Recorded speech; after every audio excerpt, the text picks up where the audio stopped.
Hello everybody, welcome back to Vinyl Junkie Record Shop. My name is Mike and today I'm going to show you a couple of things that I picked up for the Black Friday version of Record Store Day 2023. I got a couple of metal albums that I'm happy to have, albeit not so happy about the elevated price tags on these things, but we'll talk about that a little bit later in the video when I talk about my overall impressions of Record Store Day in general. But we'll start out with, this is a reissue from a 1983 album from a kind of a cult favorite, cult classic amongst advanced metalheads. There's the back. I do like the back cover photo. It's kind of true to the old early 80s versions of these metal albums. This is the band Steeler, based out of LA. You might recognize a couple of the guys on the front. This is Yngwie Malmsteen, and that's Ron Keel. So that's kind of what made Steeler, I guess, notable. This is their only release, and they disbanded shortly after the release of this album. The band formed in 1981, I believe, and they were complemented or filled out by, who were the other two guys? Mark Edwards on drums and Rick Fox on bass. But anyway, this album is actually a really good album. The songs on here are I think more in the vein of the earlier phase of the LA metal scene, where the early Motley Crue and Rat, those earlier versions of those bands were a little more guitar heavy, as far like the tonality of the overall sound leaned more towards the new wave of British heavy metal. So a lot less of the glam that would evolve from the first early stages of the LA metal scene. So that being said, classic tracks like Cold Day in Hell, Backseat Driver, Born to Rock, Down to the Wire, Hot on Your Heels. Just there's a lot to like on this album. A lot of really good metal anthems, and obviously the guitar pyrotechnics of Yngwie Malmsteen are quite a harbinger of things to come that we would get from him. So yeah, it's a good album. I had never owned it. I never owned any reissues of it. I didn't pick it up back in the day. But ever since I was a teenager, this album cover has been one that I remember seeing in a lot of the metal magazines, and it's just iconic, and it's nice to finally have a copy of this. And it's got the, if you're into the collectability stuff, I'll see if we can get the hype sticker there for the Record Store Day. It looks nice. It's limited to 2,500 copies, and it's on clear red vinyl. I have already opened this up, but I haven't taken anything out. I am going to say this, and this to me is a huge disappointment. You're going to spend as much money on these things as they are. I mean, the price tag on this one, I don't know if it's elevated from other stores, but it was $32. Kinda, it's hefty, but I was willing to pay it for it. And here's what the album looks like. But this is a reissue. I don't know. I don't have the OG copy. I've never seen an OG copy on the original Shrapnel label, so I don't know if back in the day there was a lyric sheet or a liner note page or anything with photos. But it's 2023. You're reissuing this stuff. There's no reason to put nothing else in these things other than a repressed version of the vinyl. So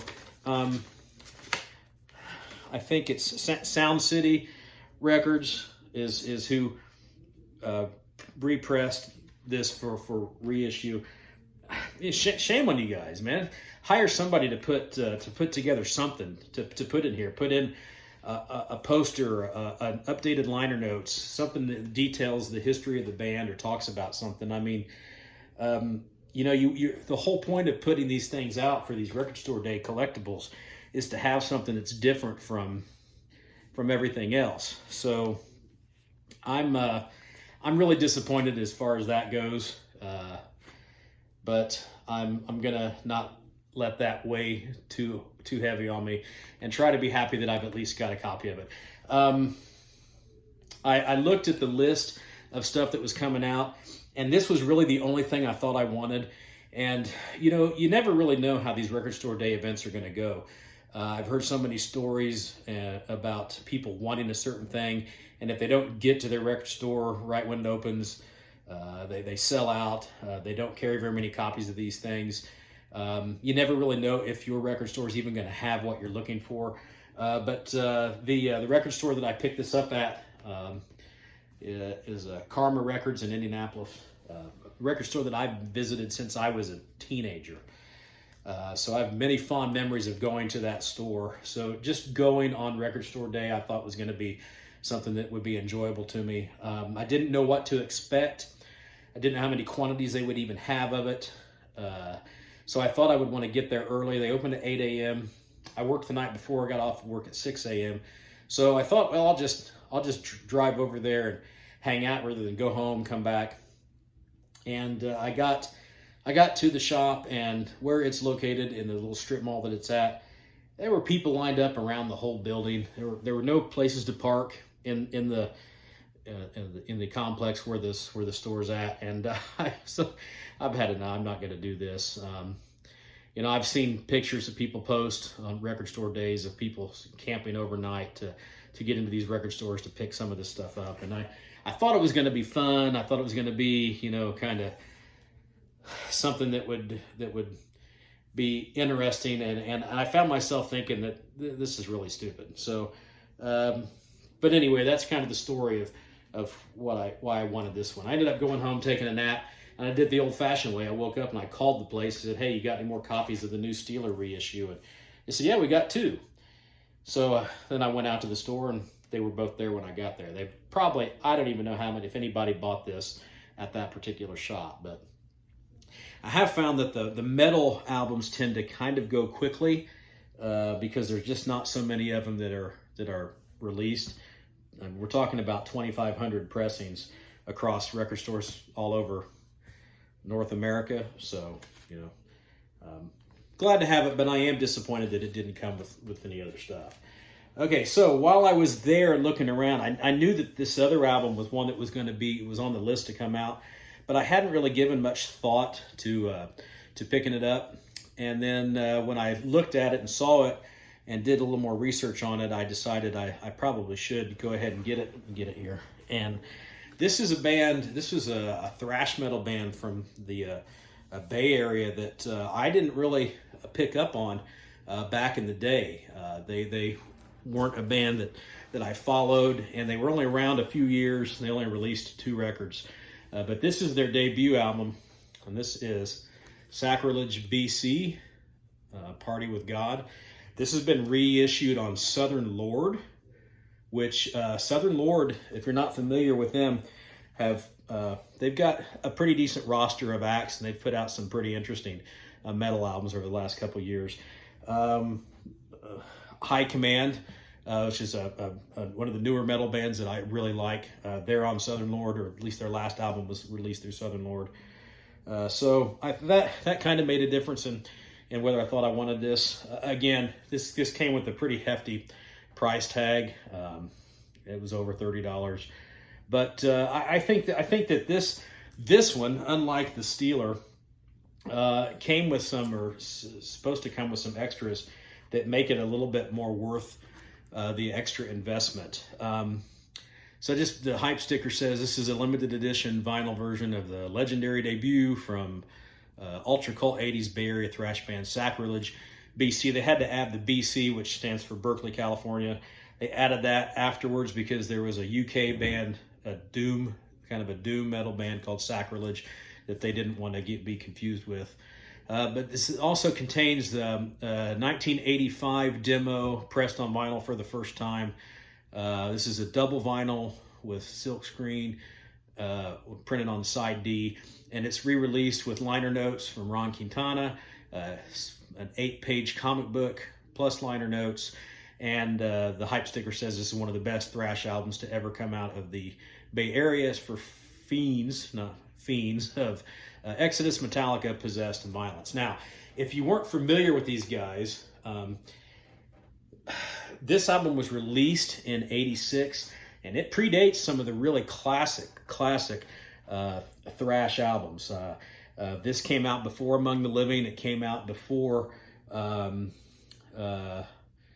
let's see, Overkill album. It would have come out before Under the Influence, I believe. And it would have been released about the time, it was released about the time of Rain and Blood. So this is really, this album was one of the first wave of thrash metal releases. And again, admittedly that I wasn't real knowledgeable of this band back in the day. To listen to them now, there is no denying the influence that this band had in the metal scene. And you could argue that they might have been one of the first true crossover thrash bands. That their sound is definitely more thrash metal, but it has a huge punk injection into it, more so than what Slayer did. You could say there's some punk influences that Slayer brought to thrash, but this album was more thrash crossover than DRI, before DRI put out the album Crossover, that was, I think, more thrash metal than it was punk. So you had bands like Agnostic Front, the Crumbsuckers, who were playing fast, angry, loud music, but it was definitely more punk oriented than it was thrash. This I think you could argue was maybe one of the first thrash sounds with a strong element of punk, as opposed to switched around a punk album with a little bit of thrash roots. So anyway, if you've not ever heard this, listen to it and you'll understand immediately with songs like the blazing speed of lead-off track Asmaroth, then the mid-paced neck-breaking moshing of Fun with Napalm, to Born of Hell has a great breakdown in it, and it's just so fast and high throttle all the way to the end with the final track Victimized, which has another great slower paced midsection with some of those really brutal mid-paced thrash riffs that Slayer really hammered you with Rain and Blood. So again, released in the same year as Rain and Blood. Undeniable that this was a very influential album back in the day, and it's unfortunate that this band never really made it and survived that wave of all those thrash bands. So it says it's a double album. I thought this was a gatefold when I opened it, but it is not. So I think, okay, it's a double. They're counting this as the second, the EP as the second one. So let's get out. Then we've got the records out there, and then we'll see what else we've got in here. So we've got a comic book. That'll be interesting to see what they did with that. But anyway, there's what we got here. It's an 8-page comic book. This is actually more like this is really cool. So this is more like a history, like an extended liner notes book that's got kind of a history of the band. It says here, 1983 San Francisco Bay Area had a thriving punk scene with an incredible metal scene, starting to find its footing with multiple concerts every weekend to choose from, blah, blah, blah, blah. So it's really kind of like a little mini comic history of the band. This is really cool. Yeah, kudos to whoever came up with this. This is the kind of stuff that I think these Record Store Day re-releases need to have with them. So there is that comic book, which is basically liner notes. Here is the pressing of the EP with the 4 songs on one side, and then it has this. Oh, that's really cool. It's got this etching on side D. That's really neat. And then here's the some photos. I'm guessing that these might be photos that appeared on the original liner notes. And then here are the lyrics reprinted. Now this is really cool. And looks like it's on standard black vinyl. It's really heavy. It's stuck in here really tightly. I'm going to have a hard time. It almost doesn't want to come out. There we go. Dog hair. Dog hair just flies out of the air and gets on everything that I own. So it's got, it's not really all that flashy of a label, but pretty neat. Again, standard black vinyl. That's all right.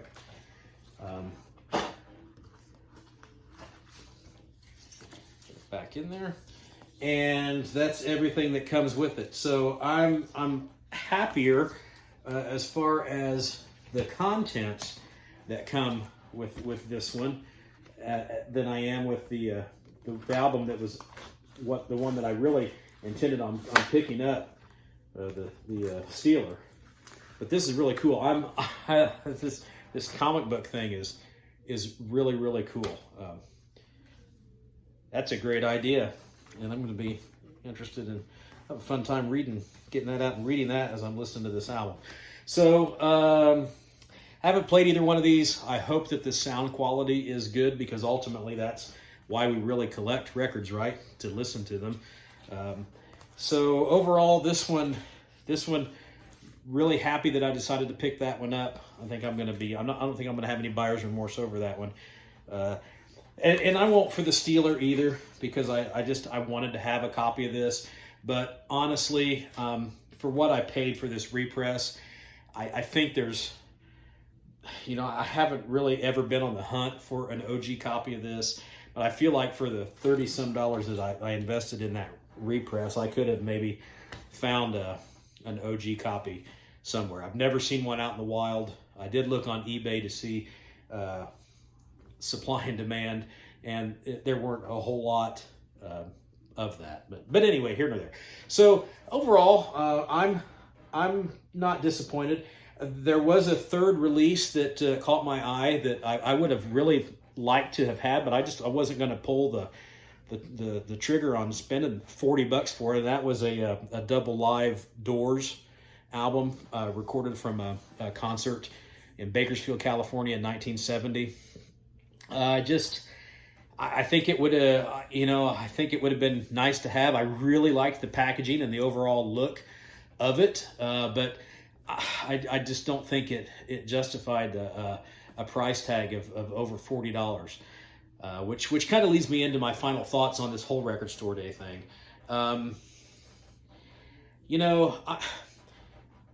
I know some of you out there absolutely love it, and you can't get enough of it, and you rush out every year, and maybe you stand out in line, and maybe you camp overnight to get in the record store and find the one or two things that you really like. And that's great if there's an album coming out that is something that you really want to have.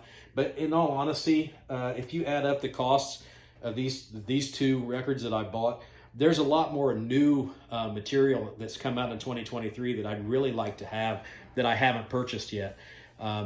So in general, I think it's for the birds. I think it's a day that the vinyl industry, or the music industry has designed to kind of get their hooks into vinyl collectors and record junkies, and I think we all spend way too much money on stuff that's not worth it. I looked through all the different titles that were available, and so many of them were so expensive. Very, very few were under $23. Most every album that I saw in the racks was over 30, and some 50. Absolutely crazy for what some of these releases are. Again, music wise, there's nothing new to be offered here, so it really is frustrating when you invest the kind of money in something like this, and then you don't get shit as far as extra. You don't even get a reprinted copy of the lyrics. And I don't know what kind of licensing and money things are go into that whole thing, but clearly the effort that went into Southern Lord to put some extras into that Sacrilege album are different than what what Sound City thought about to put into this Steeler reissue. So I may or may not ever buy another Record Store Day release again. I think the prices are excessive. So I probably won't buy into the hype of the whole event going forward. But otherwise, I can't lie. I didn't say it wasn't kind of enjoyable looking through the lists and planning how I was going to go about getting out there and having an idea of what I wanted. I was happy when I found I picked an album that I wanted to get, and I was happy when they had it, when they found that it was there. And since I had decided I wanted it, I would have probably paid for it, even if it was even more than it was, which is, again, ridiculous. But the only other one that I would have liked to, that I probably would have gotten, and I would have got it if it wasn't a picture disc. I think last year it came out in just a regular color vinyl pressing, and that was a reissue of Eric Carr Rockology. This year's Black Friday edition was a picture disc. And it even says on the album, like down on the bottom, it says audio quality may vary from traditional pressings or other sources. Basically, it's telling you it's a picture disc. It's going to sound like crap, which most picture discs do. So I didn't want to spend the money on it just to have a collector's item. So yeah, but that's your thing. More power to you. So let me know what you think of what you thought of Record Store Day Black Friday edition this year. Put in the comments what you picked up. If you're new to my channel, do me a favor, just subscribe, hit like, hit subscribe. If you've enjoyed any of my content, check out my other videos. I don't know how many subscribers I have. It's not very many. I have this pipe dream of maybe before I die getting 1,000 subscribers. And I've got probably at least well over 600 to go on that. So I don't know, maybe I'll put out that gold mine video that 10,000 views and maybe 700 of them will decide to subscribe to my channel. So, hey, a guy can dream, right? But anyway, yeah, thanks for stopping by, and let me know what you thought of Record Store Day, what titles you picked up, what you think of either of these two albums. And again, if you're a metal fan, especially a thrash metal fan, and you've never heard of Sacrilege B.C, do yourself a favor and check out that album. It really, really is a great thrash album, and you can definitely hear how influential it was when it was released in 1986. They weren't copying from anyone. They were one of the torchbearers as far as that whole crossover thrash kind of sound, and it's a great album. And hopefully it's one that I'll go back to frequently, and especially maybe take it out and listen to it as I'm listening to some of the other albums that came out that same year. Rain and Blood and well, I think